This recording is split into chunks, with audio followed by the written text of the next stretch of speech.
This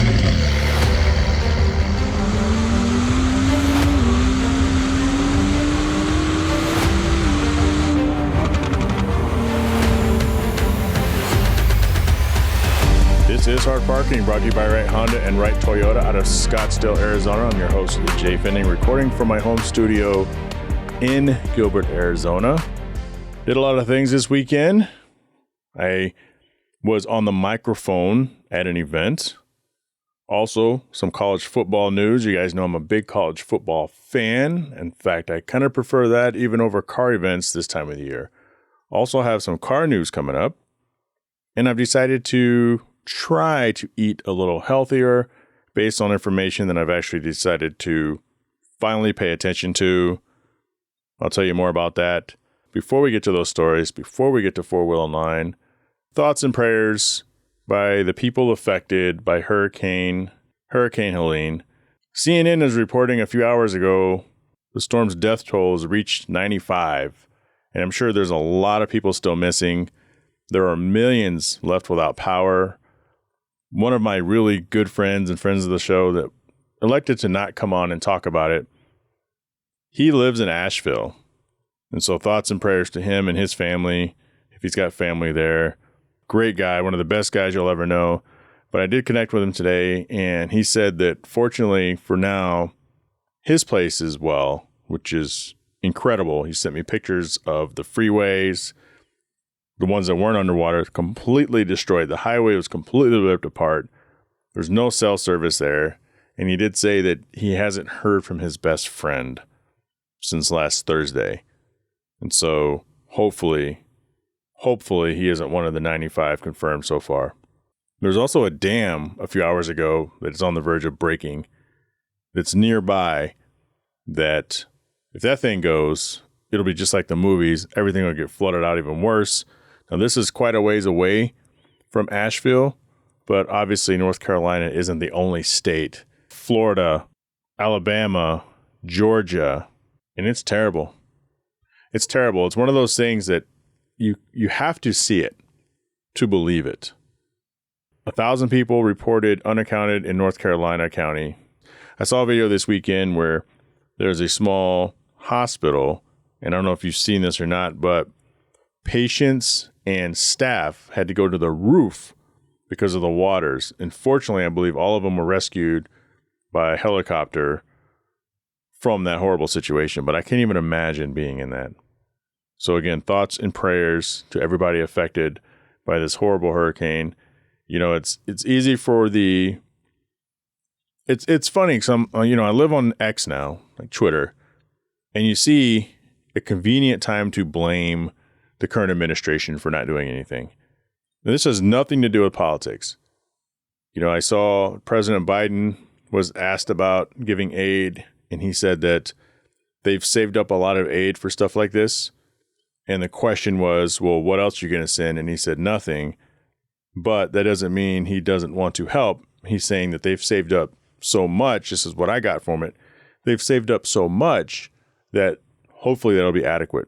But this is, again, Florida, Georgia, the Carolinas, all these places.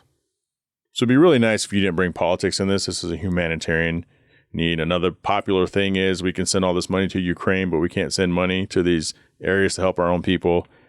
I am 100% sure that not only the government, but local, state officials, volunteers, anybody, hell, reach out worldwide, which you guys have heard me talk about before in the past.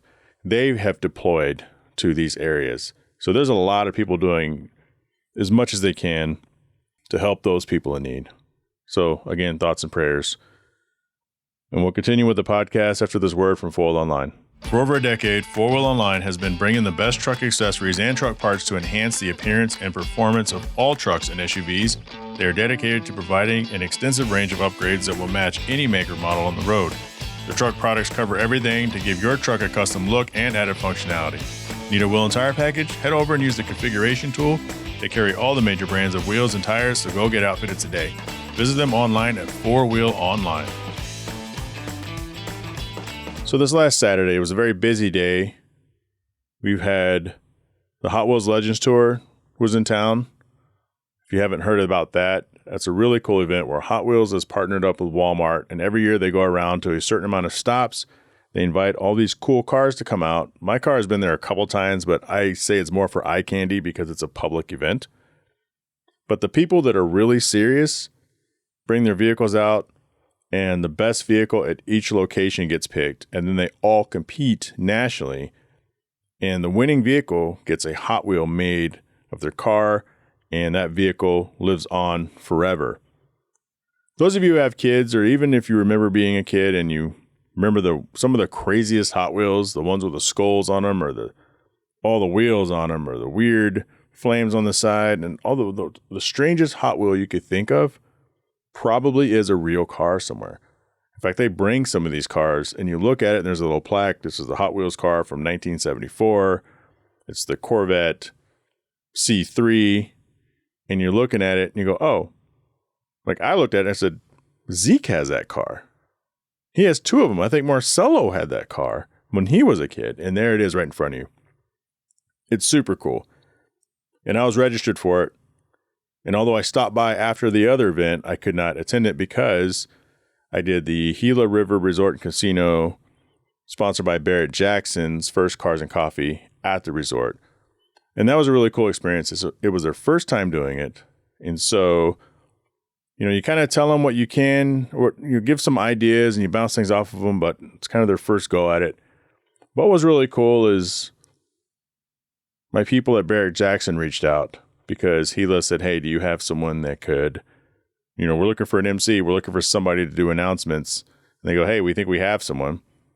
So the people at Barrett Jackson reached out to me on the side and said, do we have something before our event in October? If you're interested, this is what it is. I can connect you. What's your rate? Told them my rate, made the connection, and it was really good. I didn't have to talk that much, but I'll be honest with you guys. I sit here and I do these podcasts. I control this situation. I sit here in the chair, I hit record, I talk into this very expensive microphone, and it's really up to me. Like, I'm not reading anything right now. Obviously, I read some of the statistics on the hurricane to try to be accurate as possible, but it's just me. But I'll tell you what, and no one really noticed this, but when I got up on stage in time to make the first announcements, because first off, I printed out, Barrett Jackson is doing this. Here are their chosen charities. And it's a couple blurbs on each one. I plan to read that multiple times, just like I do my sponsorship read. So it's smooth, but I didn't. I forgot. Didn't have time. I didn't forget. I just didn't have time. And because I didn't have time, I forgot. So I guess I kind of forgot, but it wasn't from being lazy. I wasn't sitting around like, gee, what should I do with my time? Oh, I should be reading this. Nah, I don't want to do it. Wasn't that. So I get up there and I'm kind of reading over it, and the mic's hot because I have to get this read out of the way before the band starts playing, because they had a live band. They're a really good band. And I'm sitting there looking at it, and then I get like, I wouldn't say I get nervous, but I get a little unsure of myself. And I have to make sure I don't do that when I'm doing the Future Collector Car Show in 2 weeks at Barrett Jackson, because I'm going to be the only one up there this time. I don't have Bogey with me. I'm not sure why, but I don't. And so we're going to try to plan the show to minimize me just sitting there rambling, because nobody wants to hear me ramble. I don't want to hear me ramble because I'm going to say something really silly or odd or awkward. But anyway, I'm standing up there getting ready to do the first announcement, and I hear the sound guy. He's like, hey, okay, the mic's on, mic's hot. And I go, I know. But I just stood there and kind of looked around instead of grabbing the mic.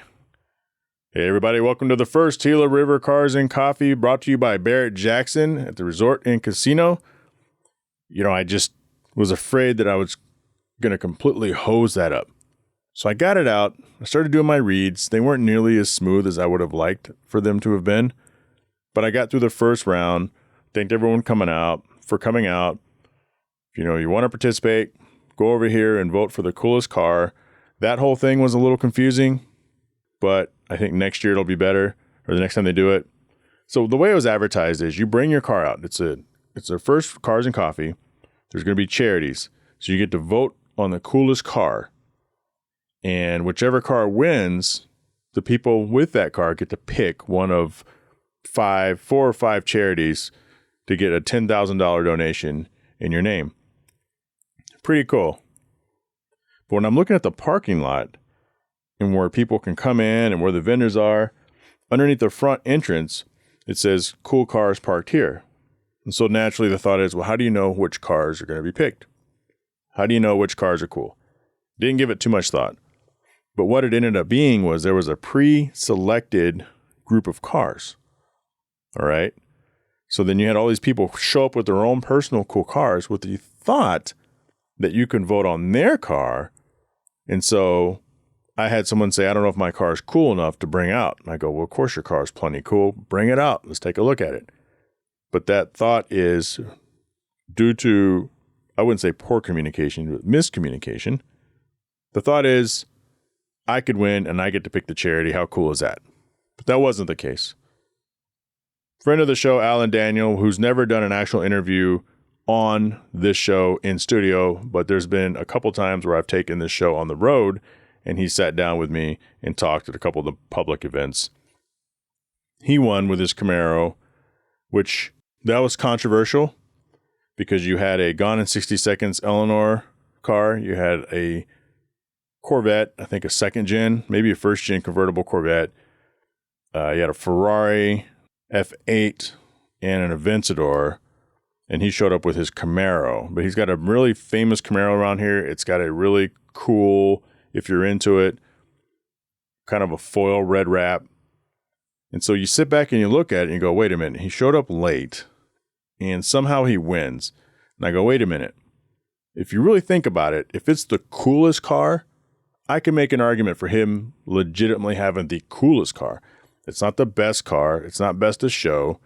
But I can see how people can see that and be like, wow, that's the coolest car. It's got the lights on it. It's got the body kit on it. It's modified to heck, which when you're looking at a car, you can't tell if it's modified that much. But congrats to him. And the charity he picked was Fuel Fest / Reach Out Worldwide. So it was a good day. It was very hot. See, they played with us here the last couple of weeks with the weather. It got to where the daily high was in the mid to low 90s and the overnight low was in the high 60s, early 70s. And finally, summer was over. It's starting to cool down. Nope. It hit us. So this last weekend, it was 110, 112, 113 again. And it's going to be like that over 100 for the next week. 105, 108. But I didn't complain that much because this is where we live. But it's crazy how fast your body gets used to that. Gets used to the adjustment in the weather, because Saturday it was really hot. It was really uncomfortably hot. And even though the event started at 7:30, the big events, Cars and Coffee, the peak of the summer, you want to get there at 6 or 6:30, and people are leaving by 8:30 or 9 because it's just too freaking hot. In fact, a lot of people left this event. Not everybody, but a lot of people were rolling out by 9, 9:15, 9:30. The event was supposed to go to 10:30. So we called it early. But what was good about that is I got to meet people. I got to meet some of the head honchos at Gila River. I got to meet more people with Barrett Jackson. I was able to have a nice long conversation with Freddie Wynn, which is somebody I thought I was going to get on this podcast when I met him 3 years ago. 3.5 years ago, I was really excited about having an opportunity.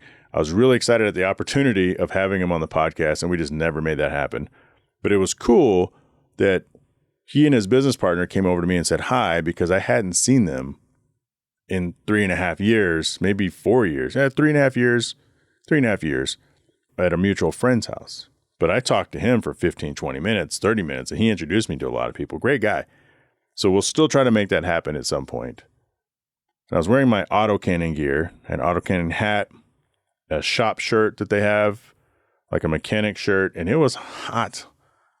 But I wanted to wear it because I thought maybe I should just wear my hard parking shirt. But with autocannon being a sponsor, when I do these public events, I want to make sure I represent them well and take care of them for taking care of me. And so, future collector car show coming up, I'm also going to be dripped out in autocannon gear. But I got over it because I'm all over the place. But the second time and the third time I did the reads, they were a lot smoother. And they were a lot more like when I talk about the sponsors on here. And so I felt a lot more comfortable about it.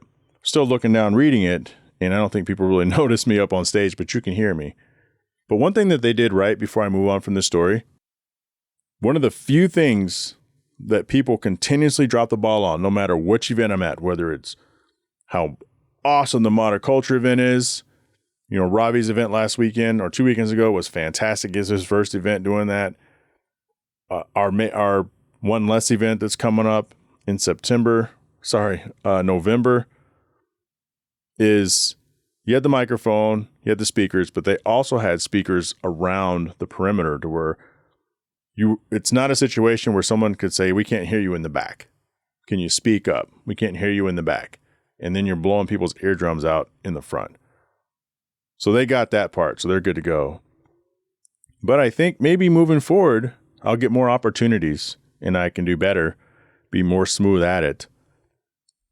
And the thing is, it's like when I was a guest on CarCast, one of the top podcasts, Matt the Motor DeAndre, he's been on here before. I think the last time he was on this show, we talked about Bravago, his hard seltzer company.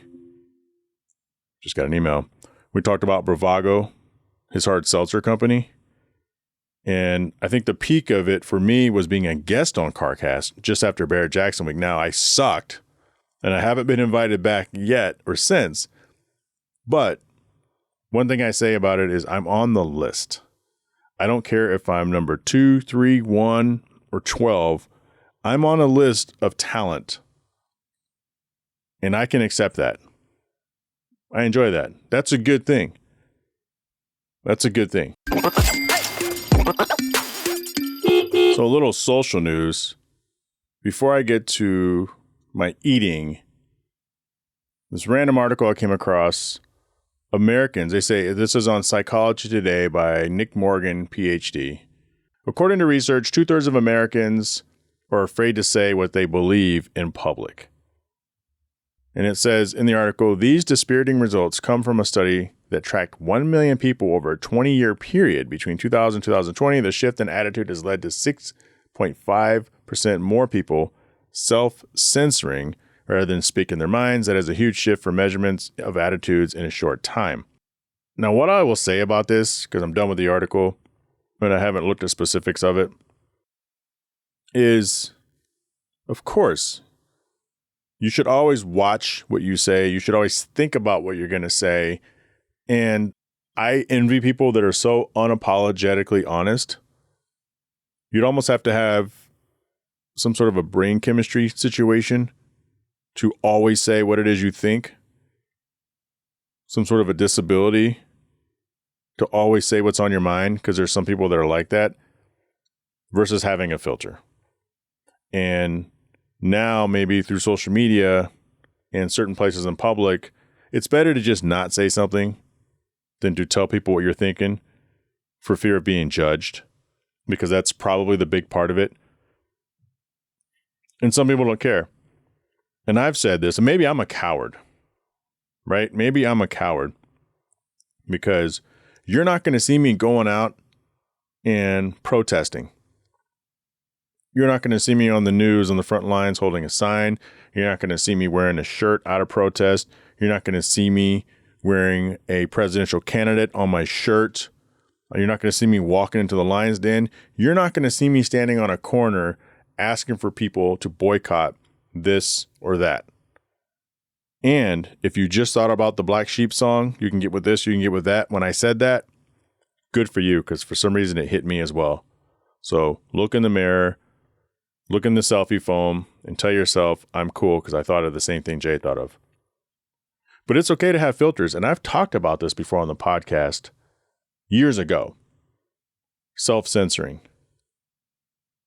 It's the episode, I think I was talking about people who say, I don't care what people think about me. Well, you should care what people think about you. You don't have to care what some random stranger thinks about you. But for the people who know you in your lives, that accept you for being you, you should still care what they think about you. So if I say, good friend of mine, but okay, if you go out and you're in public and you get upset about your dinner bill and you make a scene in a restaurant because you're unapologetically you and that's just how you are. Shame on you. You need to tone it down. You need to be respectful for people You can handle a situation without making a fool of yourself and embarrassing the people you're with. Those are the people who are going to start judging you. So it does matter what they think about you, in my opinion. And we all have people in our families. I have one right across the hallway from me who will say things sometimes, and another family member tries to talk to them about it. And instead of saying, you know what, you're right, maybe I shouldn't have said that. Or, oh, that's no longer acceptable. Okay, times have changed. Maybe I should reconfigure my thinking. The thought is, well, that's just how I am. I'm not going to change for nobody. You can be you, but you still need to evolve with what's proper and what isn't proper. And I've said that before. And I don't even have a PhD. Maybe I have a PhD in decency. Maybe not. But are Americans afraid to speak their minds? Are you afraid to speak your mind? Do you always say what's on your mind? Or do you evaluate? There's a lot of... So I've been accused of having no filter. Jhae says what he thinks. No, I don't. No, I don't. There's times where I sit there and I say it out loud in my mind before I finally end up saying it. And usually when that happens, I shouldn't have said it at all, but I thought about saying it. And I knew that it might get me in trouble. It might get me in trouble if I say what it is I'm thinking. And so I choose either not to say it or say it. So I don't think it's a big deal that 2/3 of us are afraid to say what we believe in public. Now, there's a time to step in and help someone, because there's all these videos of people standing back and watching some poor old lady get curb stomped by a bunch of thugs. I'm sorry. I'm never going to sit back and record that. I'm going to jump in and maybe help separate it because I'm a peacemaker. Maybe start pulling people off. And if I get attacked, then I guess I'm getting the shit beat out of me too. But all it takes is one person that has nothing to do with it, step in and try to help. Then somebody else is going to step in and try to help. And then somebody else might step in and try to help. So you pick your battles. But I'm never going to be the person sitting there recording somebody getting their ass beat. I know. What does it have to do with saying what you're afraid to believe in public? But that's doing something. There was a news during this flood early on, and I forgot the network the guy was on. I think maybe ABC or maybe it was Fox. There's a reporter who was reporting from the flood. He heard a woman screaming for help.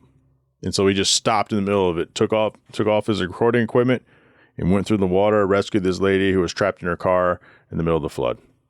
Because he believed that's what he needed to do. And I doubt he did it for optics. So anyway, I've decided to try to eat a little better. And not to politicize this, but there's the Make America Healthy again. And there's all these chemicals that we know that we've accepted that are in our foods. And I'm not going to go pro-vegan. I'm still going to eat meat. I'm still going to eat mostly everything I want to eat, but I'm going to try to make better decisions. For instance, I love McDonald's. I'm not going to lie. I don't go very often. My brother-in-law takes his kids to McDonald's probably 5 or 6 times a week. They're kids. I love them. They're nutty. And he takes them 5 or 6 times a week. So, an example of McDonald's fries. McDonald's fries in America has 11 ingredients. In Europe, they have 4. 3 or 4 with salt optional. In those ingredients, R11, there's a lot of bad things that are used in other things that aren't something you would eat. Doritos. Our Doritos have red 40, yellow 5, whatever. Our Doritos have really bad things in them. Canada's Doritos don't. Our Fruit Loops have them. Canada's Doritos don't, or Canada's Fruit Loops don't. So there's a lot of foods that the same companies, like Kellogg's, for example, the same company that makes the same product gives us all the crap here in the United States because it's cheaper and cuts down cost, but gives other countries more healthier products because the other countries said, hell no, if you want to deal with us, these chemicals we banned.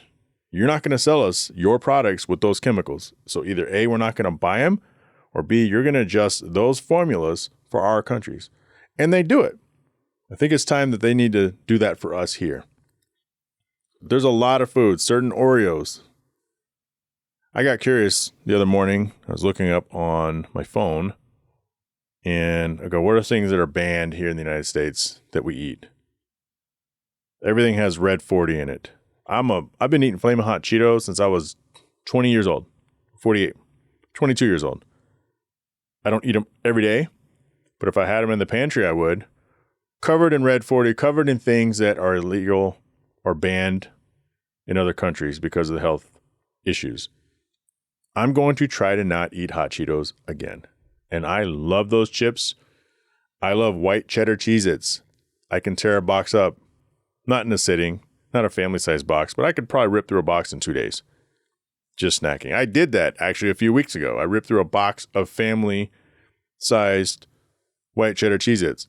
Part of it is because when my daughter comes over, she's like the snack raider.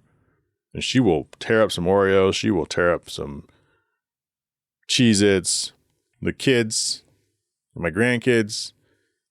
But if taking a stand means I don't eat Cheez-Its again, I'll live.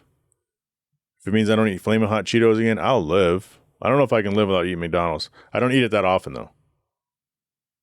But the other morning, I was hungry. I had to go to Home Depot. And I thought, I'm over here at Home Depot.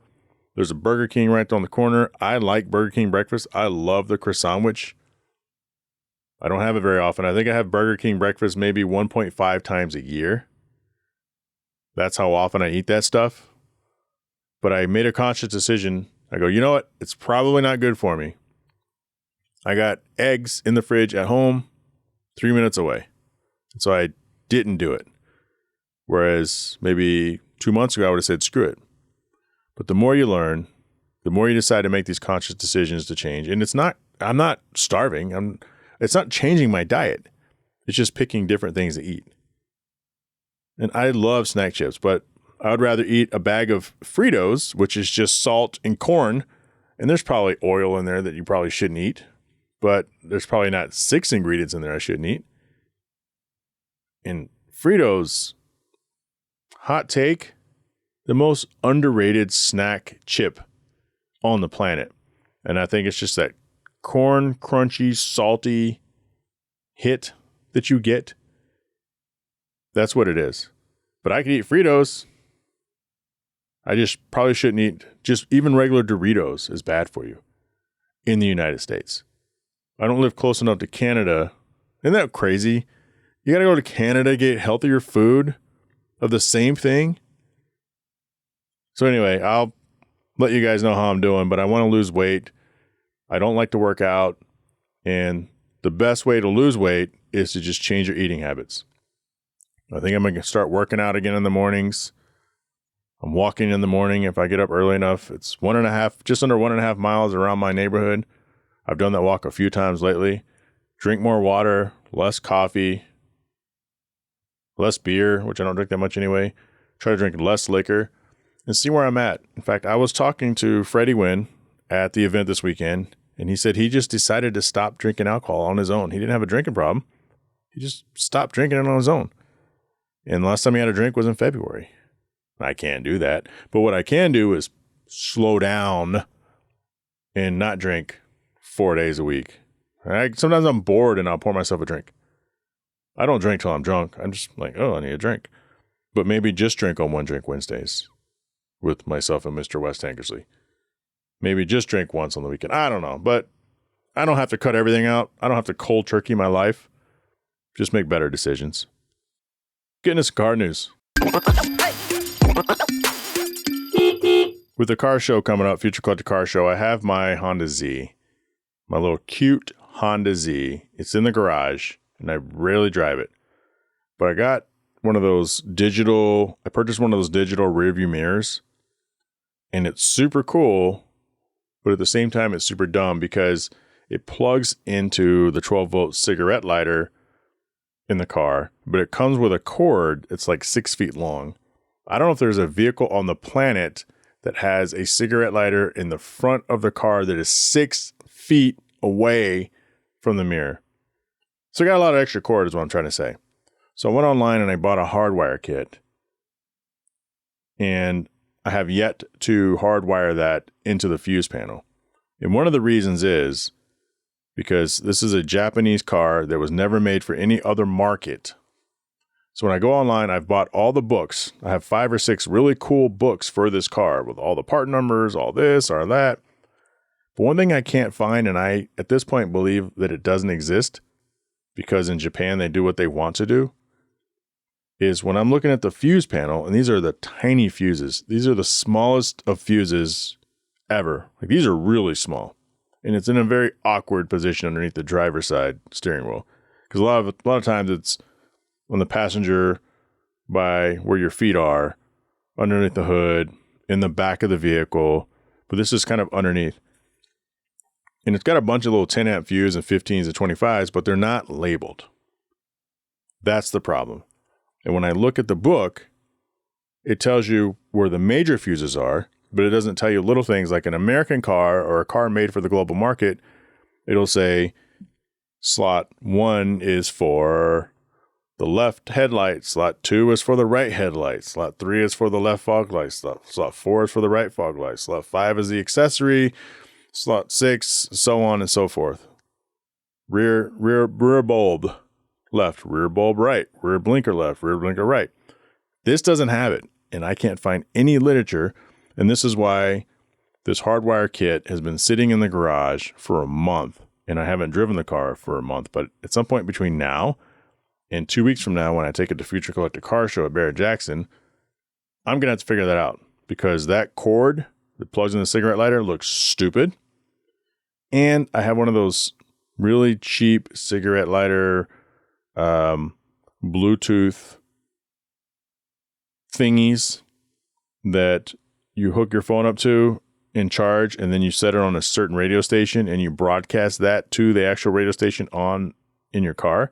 And so you get kind of shitty audio, but you get audio. And I don't want to have to buy one of those 12 volt splitters that have the 2 outlets on it. This isn't some old pickup truck that you see. You always see this in old trucks, old pickup trucks, old U-Haul trucks where you're driving across the country and you need multiple outlets. I'm not getting an outlet splitter. Not for this dumb thing. So I got to wire that in. But in real car news, and this is according to The Drive, an article by Nico DeMattia. That's what I'm going to say, Nico. If you're listening to this, which why would you be?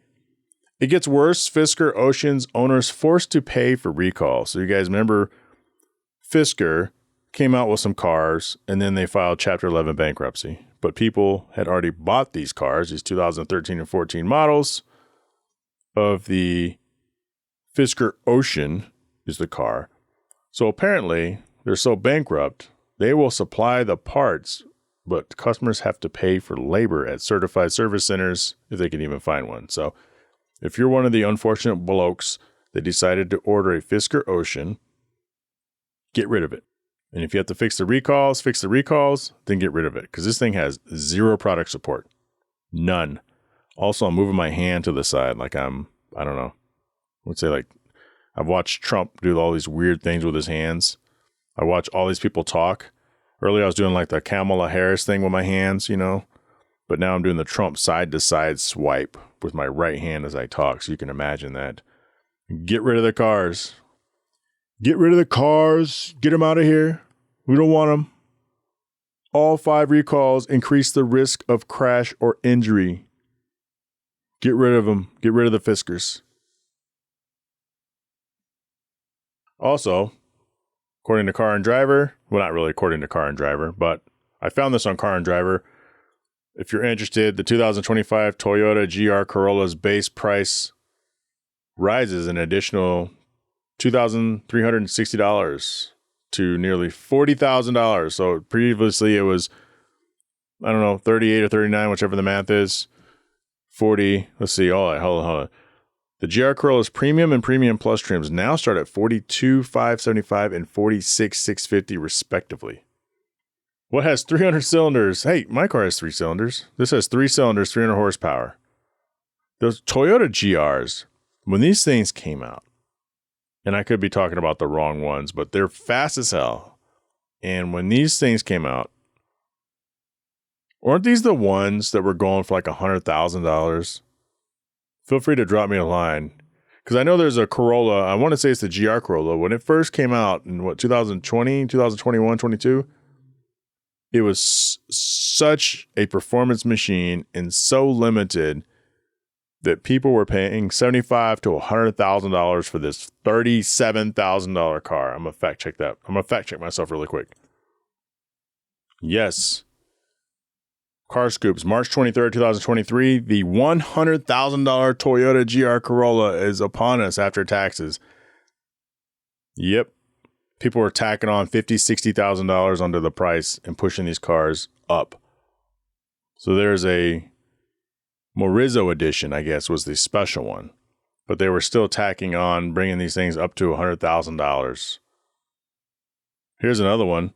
Unbelievable markup. Toyota dealer demands $152,000 for a Toyota Corolla Morizo edition. $152,000. My car, before tax, title, and license, costs a little bit more than that. At the end of the day, do you want an NSX Type S or do you want a very expensive Toyota Corolla? You decide. And that's the car news. Like I said earlier, we got some events coming up. We, as in I, myself, also working on getting Bob Chat back on, kind of get a health check, just find out what he's been doing. Finally starting to watch some of the movies that he had suggested for me to watch. Hell, I don't know, a year or two ago. I don't know what took me so long. I haven't watched them yet, but I got them on the list, and I'm going to try to knock them out before I get him on. Also trying to get Jane DeMelio on here to talk about the upcoming events in the area between here and California. I don't think she has any events in Las Vegas, but how can you help out? What's Right Honda doing? What's Right Toyota doing? Claremont, Gardenia, what are all those places doing? Oh, I didn't talk about college football. So I'm a diehard Texas Longhorns guy, as you guys know, that listen. And I think I'm going to bring a special guest on that hasn't been on here in a while. We're going to talk football because that's my first love. I like football more than I like cars for the most part. But Texas joined the SEC this year along with Oklahoma. Oklahoma is kind of struggling. They've won, I think they've lost 2 games already, or they've won, or they only lost 1, but they're struggling. Texas is pretty much rolling. And so Texas beat the brakes off of Michigan in week 2. I don't like talking smack about Michigan because I live there and they won the national championship. And hopefully, I mean, they're a good team. They're going to recover. They've won every game since. Not very pretty, but they've won, and that's all that matters. So Texas was ranked number 1. Okay. Georgia 2. Ohio State 3. And Alabama 4. That's what my complaint is. So this last weekend, Texas was a 30-something underdog or 30-something point favorite against Mississippi State, which is, they started conference play. Mississippi State having a down year. I think they're 1-3, but they can play. Like, make no mistake, the SEC can play. Texas struggles early. Their running back, Jaden Blue, fumbles the ball away on 2 consecutive possessions. Then another wide receiver drop a wide open bomb that would have been a touchdown. Missed a field goal, I think. I mean, did Bert Armor miss? I don't know. But they had a lead. And then they pulled away in the second half, ended up winning 35-13. Okay, so that's still an ass whooping. Ohio State, forgot who they played. They won 38-3. Alabama played Georgia. So you have number 4 versus number 2. Alabama started beating the brakes off of Georgia in the first half. I think they were up something like 30-3 at halftime. Second half, Georgia comes all the way back, takes the lead 34-33. Alabama turns around and takes the lead back 41-34. And then Georgia on the last drive is driving down the field. First down at like the 20-25. Quarterback airs it out, gets picked off in the end zone. Essentially game over.